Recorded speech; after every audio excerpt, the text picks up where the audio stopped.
اگر نیک اور مخلص بننا چاہتے ہو تو شبنم کے قطروں کی طرح شفاف ہو جاؤ۔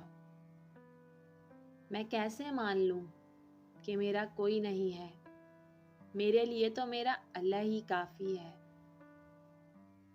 اللہ کو زبان کی سختی پسند نہیں ہے، اس لیے زبان میں ہڈی نہیں ہے۔ وہ چنتا انہی کو ہے جن کو وہ خاص کرنا چاہتا ہے۔ پھر غم کس بات کا؟ یہ بات بھی کتنا سکون دیتی ہے کہ ہمیں روتے ہوئے کوئی اور نہیں بلکہ ہمارا خالق دیکھ رہا ہے۔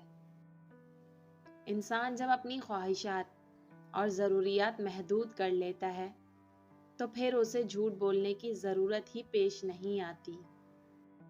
صبر خدا سے محبت کی دلیل ہے۔ اس شخص سے بڑھ کر گمراہ اور کون ہو سکتا ہے جو اللہ کو چھوڑ کر انہیں دعا کے لیے پکارے جو قیامت تک اسے جواب نہیں دے سکتے، بلکہ وہ تو ان کی دعاؤں سے بھی بے خبر ہیں۔ بیمار روح کا علاج اللہ والوں کی صحبت ہے۔ اللہ تو وہیں ہے، تم جہاں ہو۔ خود سے پوچھو، آخر تم کہاں ہو؟ نصیحت کیجیے مگر شرمندہ نہ کیجیے۔ مقصد دستک دینا ہوتا ہے، دروازہ توڑنا نہیں۔ روز محشر خدا کو کیا منہ دکھاؤ گے؟ سنا ہے دل توڑنے والے کو وہاں معافی نہیں ملتی۔ دل سے دعا کرو تو اللہ کیسے نہیں رکھے گا تمہارا دل۔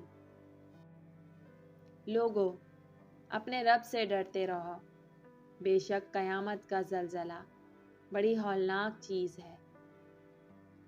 تم سمجھتے ہو کہ تاخیر کا مطلب ناممکن ہے، حالانکہ تاخیر تو اللہ کی مہلت ہوتی ہے تاکہ تم اسے اپنی رضا کے لیے منا سکو۔